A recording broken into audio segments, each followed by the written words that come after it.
Hi, welcome to Caregiver Cast. This is Mary Elaine Petrucci, your host. My guest today is Sartre Jean-Gilles, who will be talking to us about personal fitness and some idea about how we can build up our personal training.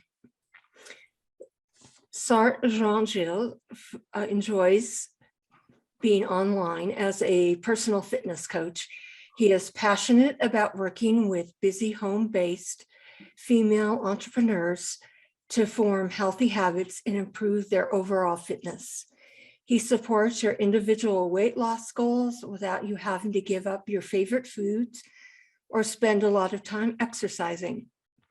Sartre bases his program on simplicity, consistency, and satisfaction, the three important factors that you need to incorporate into the foundation of your healthy lifestyle.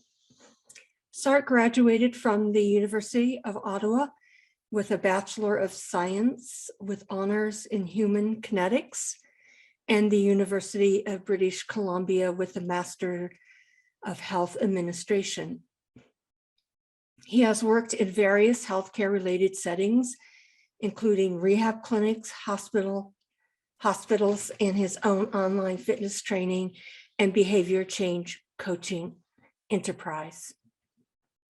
Sartre founded his online fitness business in the fall of 2020 in Calgary, Alberta. As a personal trainer, he works with individuals all over the globe to support them in reaching their goals. Sartre believes that everyone should be able to work at achieving their fitness goals at home with little or no equipment. Sounds great to me. He is a strong advocate of incorporating body weight exercises into your program, also known as calisthenics. He attained his fitness behavior change and transformation coaching certification after completing a challenging 4-month internship from the Institute of Fitness Behavior Change in London, England. Sartre can help you to change your mindset related to exercising, eating nutritiously, and forming new habits. Welcome to Caregiver Cast, Sartre. Thank you so much, Mary Elaine. Thank you for having me. Most definitely. Okay, so I know I had some questions about what is a fitness behavior change and transformational coaching. Why is that different than, a fitness or nutrition program that you see? So fitness behavior change coaching is different than personal training in the sense that fitness behavior change coaching digs into the why, helps to form new habits. It helps the coach. So I would help the individual to really dig into what issues might they have, where their values are, and where they want to be, and using all of these different tools. It's great in terms of really helping the client to adhere to the changes that it will be coming over the course of well, for my program, it's 12 weeks. Over the course of 12 weeks. So on a weekly basis, we add different new habits, and the client checks in with me, and we have a nice conversation about where they're at that week and whatnot. As opposed to personal training is more so telling them what to do, as opposed to why. So you're focusing in on just on prescribing the workouts and monitoring the client. And so different stages, different types of clients. Sometimes clients need both or want both, but they are definitely different. What happened was the founder, Tim Drummond, he was a personal trainer himself out of London. And one day he had a client come, and the client wasn't, personal trainer client wasn't very keen on working out that day or throughout the week and whatnot. So he just sat the client down and started to just had a conversation with the client that day, and that's how his coaching started, the behavior change coaching.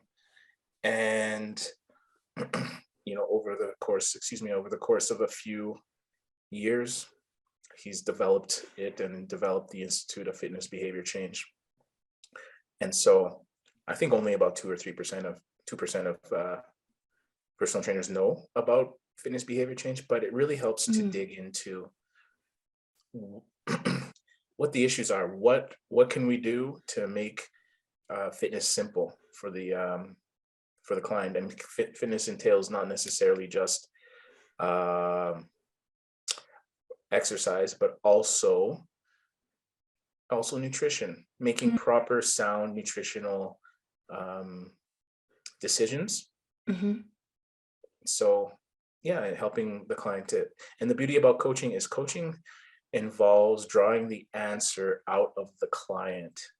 It's not, so it's, asking the proper type of open-ended questions usually, so that the client can figure out for themselves what the next habits to form are. And of course, we're guiding them very, very well along the way. So that's fitness behavior change coaching in a nutshell. That sounds really fantastic. I like the way that you focus on the why, and looking at what your goals are, and then having accountability to you on a weekly basis, and just getting them to develop a new habit. I think that's great, because I think people can be really resistant about receiving advice from like a personal trainer or from any coach. So if you could draw the answers out, like you're saying, using open-ended questions, it seems like you're getting much more buy-in from the client than you would otherwise. Yes, the client, well, I mean, depends on the client, it depends on their needs. So the client, a fitness behavior change client, somebody who might be more autonomous in terms of not necessarily needing somebody to watch over them and do the exercises. It's a matter of prioritization for some people. And then it's the clients, the fitness behavior change clients, because we're digging into the why, giving people more reasons. This is a type of client that might be very unmotivated at the beginning, or motivated, but at least they're cognizant of the fact that they know that they need to look at themselves in the mirror and make some habit changes. So as opposed to a personal trainer client, like a lot of them, they might their strengths, they might have different they have different needs. And so I offer fitness behavior change coaching because I know that it's a very effective way to spend your time with the client, and giving them the tools, that expression, feed a man to fish, or teach a man to fish, or feed the man the fish, or whatever. So giving the person the tools so that they can help form habits, be cognizant of how they are, treating themselves throughout the day and how they are going about their day. And, as the day goes by, we only have so much willpower. Willpower is finite. So it's really important that we set ourselves up for success as much as possible. And for some people, they might be sipping the Kool-Aid and already know that they need to work out, but they know that they need somebody to watch over them because they might need that type of push. And so that's where a personal trainer comes in. But other people might not have the motivation, might not, might have a lot of bad habits and might feel a little more lost in a sense, and need to assess why, why it's important for them, and how they want to integrate fitness into their lifestyle. So that's kind of a picture of how fitness behavior change coaching has become about. So it's like a type of health coaching, but we're focusing in on the fitness, because health can mean more than just fitness. Fitness means, to me, exercise and diet, but health means much more than that in a sense. So it's a segment of health coaching in a way, but keep in mind that, I mean, the tools that we use with the client, the client will definitely be able to, it's very transformative, not just in the fitness realm. It's transformative in all areas of your life. You can definitely use the tools. I mean, especially all of the coaching tools that we use. It's applicable to any aspect of people's lives, and generally speaking. So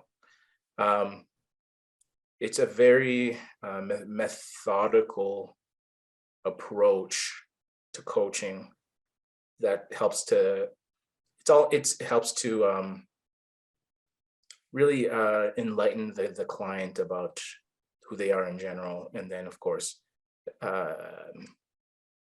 attribute it or help them to then make the fitness changes that they need. I love your answer. I really do. Yes. This would be so helpful for caregivers, because I'm sure most of them are cognizant that they're not eating right. They've skipped meals. They eat things that are not really healthy just because they're so busy during the day. So as a caregiver, how would you help a caregiver go through the steps to build these lifelong habits? So if the caregiver, as a caregiver, if I was the caregiver?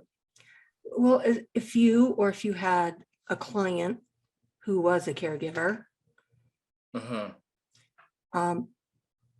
what would you suggest to them? I mean, what's the order of the steps that you would incorporate to help those people who are giving care build lifelong habits?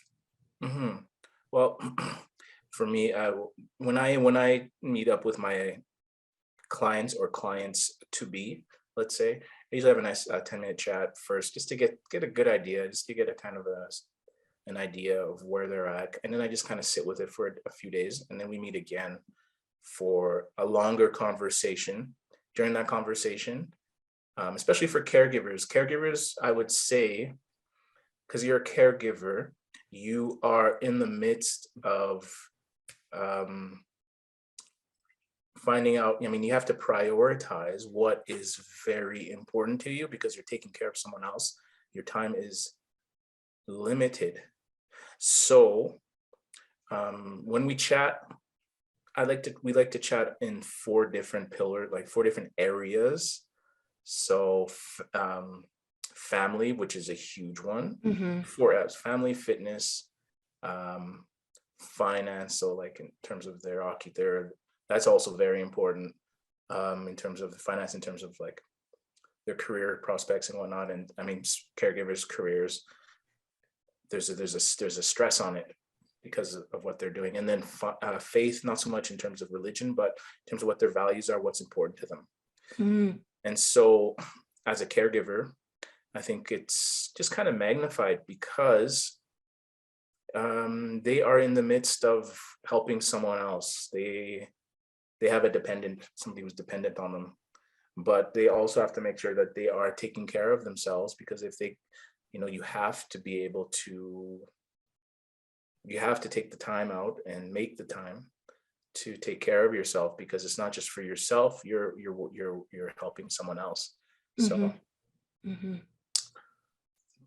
yeah, I think it's all the more important that caregivers find ways to integrate healthy habits, so that they themselves don't burn out and break down, and themselves need a caregiver. So That's a really good point. In order to prevent that, I know that, is there something that caregivers could do, like in short increments of time, so that they can get the most out of your fitness behavioral change program? short increments of like, So let's say you have, I don't know, 15, 20 minutes when somebody's taking a nap, or oh yeah. that's what I was thinking of.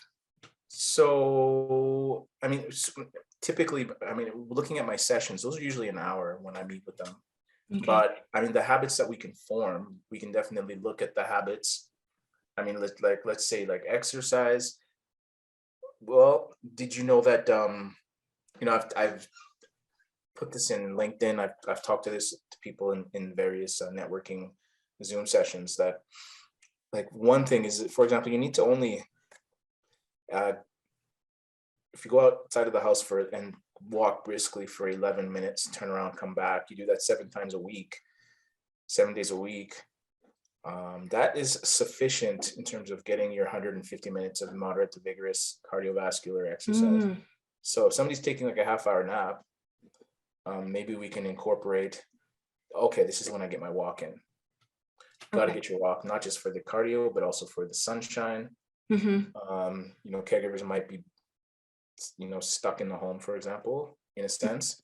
So, you know, those time, we can definitely look at how we can manage our time as caregivers throughout my 12-week program, where we are adding habits. And then, of course, you know, as a caregiver, we can also look at not just that, but how can we include the person you're caregiving for? Like, if there are ways that you can incorporate fitting, like taking them for the walks, or, you know, if the person is in a wheelchair, then still take them for a walk, things of that nature. There's so many tricks that we can think of that the caregivers can implement into their regular daily routine. Perfect. I guess that was one of my questions. Yes, you can either do it individually or with the person that you're caring for, so that both of you can take a breath of fresh air and be able to get your physical exercise in, so that you can, you know, keep including that as a healthy habit in your life. So I know one of your degrees was in kinesiology or kinetics. So how does someone with a kinesiology background support fitness training? So yeah, kinesiology is the study of human movement. This isn't, and apologize, it's the study of human movement, meaning, I'm actually gonna close my browser. It's the study of human movement, meaning, so kinesiologists definitely are a great candidate for becoming behavior change coaches, in my opinion. As a kinesiologist, you are privy to be getting either in Canada, the Canadian Society of Exercise Physiology personal training certification, or in America, the American College of Sports Medicine. Those are like gold standards in North America for personal training. And a lot, like most personal trainers, most behavior change coaches are either personal trainers or nutritionists. Some of them might be, you might have the odd, like, you know, physical therapist and whatnot and other types, but those are the majority of people. Dietitians too, of course. So, and kinesiologist is the study of human movement. It's also, we also have a, you know, a nutrition course in that bachelor's degrees. So we have a good background on nutrition, at least in terms of coaching people around it. Let's also keep in mind that it's not necessarily an issue with the client, a caregiver, but a dietitian is somebody who is a dietitian is always a nutritionist, but nutritionist is not always a dietitian. So a dietitian is someone who is able to help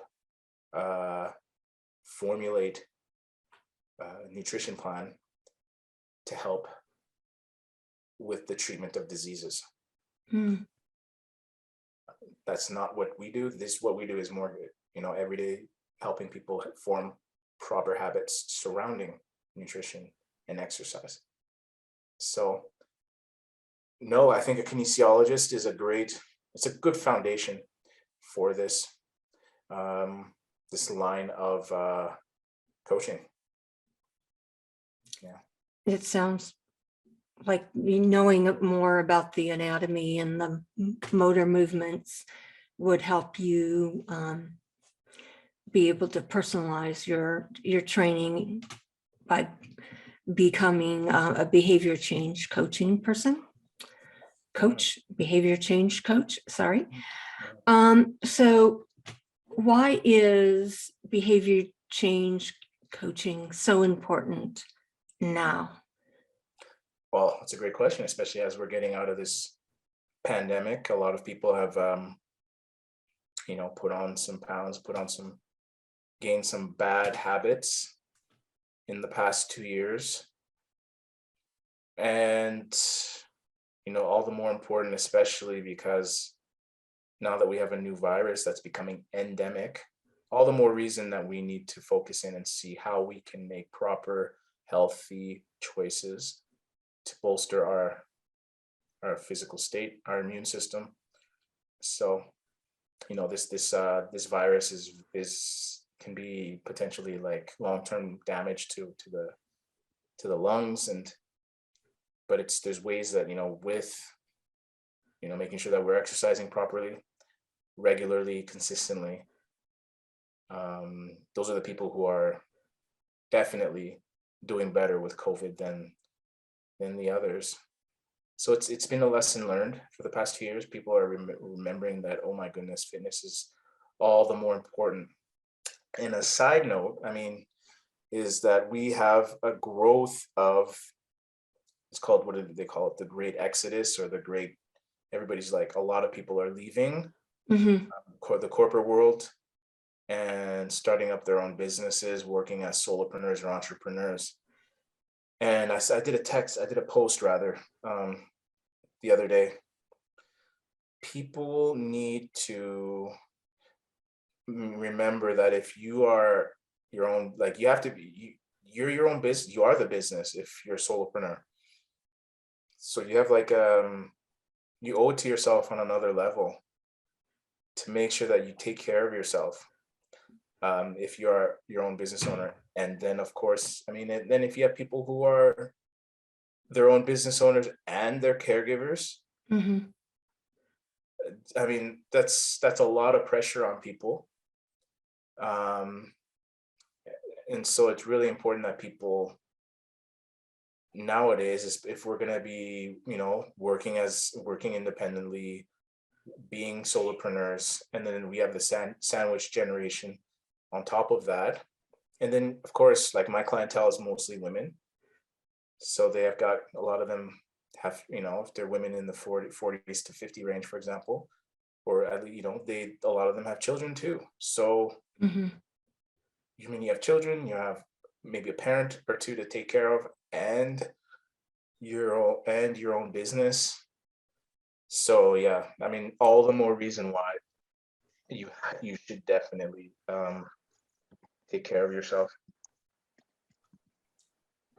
Great reasons. So why did you feel that behavior change coaching was the next best thing, especially through this pandemic? I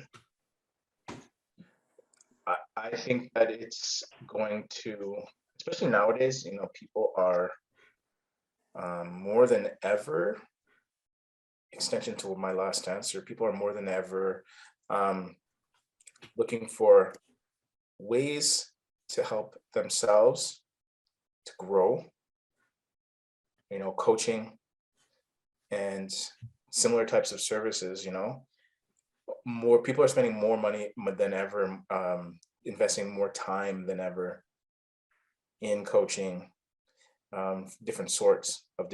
So this is a great progression for on the fitness world. Like we have so many gyms and so many types of equipment and platforms, videos. You know, we've inundated the market with stuff, Mm-hmm. but we've not, up until like recently, taken fitness to this degree like of seriousness, especially, I mean, modernity, right? Like we live in this world now, technology, it's all encompassing, it's everywhere, and it's taking away from, it has the potential to take away from our health. So, we're just in a society now that it's a good idea if you have issues with your health, it makes sense that you maybe just take a step back and maybe find somebody to talk to, like a coach that's such as myself, who can help you with, you know, looking at yourself in the mirror and making appropriate changes. That makes great sense because, like you said, the sandwich generation is really sandwiched between raising their family and caring for an adult while they're either running their own business or working full time. And so I really think that coaching such as yours is so important at this point in time. So outside of fitness, how else does behavior change coaching help your client or a caregiver? Mm-hmm. I get, again, the tools that they are using throughout the course, let's say, it's not just about fitness. It's about the individual finding tools to help them find what they're like, who they are, and where they want to go in life. Seriously. So Mm-hmm. it's more than just, it's like fitness is just kind of what's it called? A microcosm of the rest of their life. Like we're really just using fitness as a microcosm, Mm-hmm. and they'll then be able to attribute, things that they've learned, strategies that they've learned, and attribute them to other areas of their lives. Okay. That's, I think behavior change coaching would be really valuable to anybody in the sandwich generation or any caregiver who is struggling with their own habits and caring for someone else at the same time. So what advice would you give caregivers in a nutshell, I guess, after your presentation? I mean, what advice can you recommend to people in the sandwich generation or those who are caregiving? I would say look in the mirrors and it's just take a step back and see where you are. You know, if you're going weeks, months on end without exercising, going to the gym, spending time in the gym, though you got that gym membership, or doing things with your family, if it's been a long time, then that's not a good place to be.